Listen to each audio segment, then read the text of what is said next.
We all understand the type of climate that we're dealing with. We're dealing with multiple offer situations. I'd love to know sort of what's your why? What makes you tick? Why are you so successful? Have a dialogue with your lawyer. Have a dialogue with your agent. Both sort of passionate about sort of what we do. Again, vet your agent to make sure that they're experienced and they're local. I like that idea. No excuse to miss it on Saturdays from 8 to 9. That's right. WBZ. And now, the show that gives you the latest and most relevant housing market news. Real Estate Radio Boston with financial expert Rick Scherer and legal professional Ali Alavi.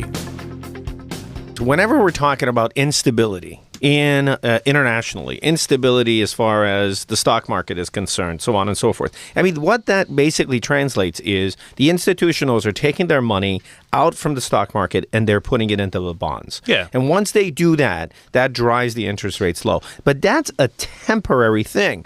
That's why we harp on this show about the fact that take advantage of this now, because those conflicts, they're going to go away. Ebola, we're going to control. There's plenty of things that are happening by the scientists. So we know that all these various uncertainties, quote unquote, are going to go away. And therefore, this is the right time and the ripe time to be able to get on this bandwagon.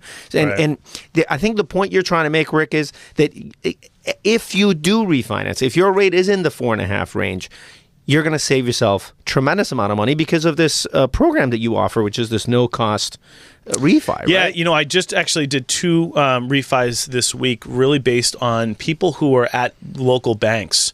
And local banks don't typically offer a no points and no closing costs. Both these people said, well, the loan officer just said, we'll just roll the closing costs on top of your mortgage. Well, why would you want to add principal onto yours just to refinance? That just doesn't make any sense. Right. So, I was able to up the interest rate by 1/8% and pay $3,000 in closing costs that you're not adding on to your life of your loan. Essentially, what you need to do is you need to sort of take that subject property and bracket it. Is that fair to say? That's correct. You have to have properties that are larger, that are smaller, that approach from above in price, that approach from below in price, so that the reader, because you're communicating to a reader, whether that's someone in your processing department or someone at the Fed level or the consumer, him or herself, you need to show that this property, when you come in with your appraised value, is centrally located and reasonably located within properties that are perceived to be better or properties that are perceived to be a little bit lesser. And that's where your issue comes in, because when someone gets a really emotional on a property and they're $100,000 and now they're the most expensive property in the town, there's nothing to bracket that comp so that you're going to come in a lower value than maybe they're paying for. And you're talking a little bit in the difference between price and value. And the appraiser's job is really to address value, not so much to address price. And once in a while, you get in markets where there is so much activity in competition because there's just not enough listings that people are going in a town like Winchester, a multifamily. There are very few multifamilies in Winchester. Right. If that's what you want and that's where you need to be, you may end up, and it happened, paying $100,000 over asking price with 6, 7, 8 other offers that are all over asking price, all driving the price until the realtor or the seller says best and final offer, and you jump way up over everybody else. I don't specialize in VA. I love the product. I love the program. My company just doesn't offer it. It's just, you need a certain amount of volume to do it. Well, you need, because there is, behind the scenes, there are underwriters that have what's called a full legal delegation. So you really do want to go to lenders that specialize in this. And like you're saying, you can't be everything to all people. But there are certain companies that really do specialize in the VA loans. So you don't want to walk into somebody that is trying to be everything to all people, and that's where you make the differentiation in your world. I want to take it one step further, though, because just because a company specializes, it doesn't mean the loan officer specializes in it. Because, again, the loan officer's on the front end. And, listen, some people that start the VA program, if they work with someone like you, they might know day one that they just don't qualify. It's not the best program for them. They shouldn't realize that day 30, because of the loan officer they're working with, just doesn't specialize in it. And also, maybe if the loan's set up correctly and properly up front, then it won't have any problems in the end. And again, so I think it's more of a loan officer, not necessarily a company sort of thing. Do you agree?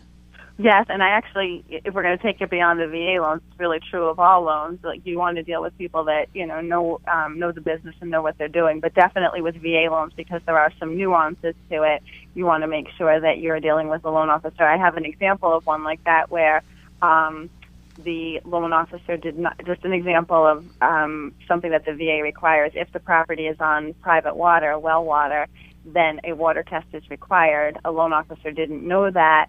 An underwriter pointed it out the day before the closing. Needless to say, the loan did not close on time. So things like that. You want a loan officer that knows those things, so that you're ordering the water test when everyone's signing the purchase and sales agreement and doing the home inspection. You could be getting the water test done 60 days prior to the closing. I think before you even want to call that attorney and ask the questions that you want to ask that attorney, Google their name. Right. Google the firm's name. Find out what type of reviews are out there for that particular attorney, that particular firm. I mean, if you did that and you become proactive in terms of finding out what this person, what's this person's reputation is on the street, I think that gives you a pretty good data point on, what's their business philosophy, how are they servicing their clients, etc. Now, I know why you're saying this. Because I think you're probably one of the most popular attorneys on Yelp. You've got some stunning reviews on them, and that and it's not you doing them, right? Because they can tell. They won't let me. Right, you've tried. No, I haven't tried. No, but I mean, you're right. Find out online what other people are saying, and people love giving negative reviews as much as they give positive reviews. So check out Ollie's reviews. But anyway, like you said, right. I think one of the most important questions to ask your service provider, your attorney, is how long have you been doing this? I mean, if they just started to sort of shift their practice from doing litigation or doing contract negotiations or divorce law, and now they want to do real estate, because real estate is now sort of hot and active, and real estate sort of interest rates are at their historic low, so now there's going to be a bump in business. Right. How long have you been doing this? Our firm has been doing this exclusively for over almost 14 years. Go to their website. If it says we do personal injury, we do this, we do that, I mean, that's telling to what they want to concentrate on. And like we talked about last segment, it looks like they want to be all things to all people. They go to your website, and what does it have on there? That's it. I mean, we're a boutique firm specializing in real estate.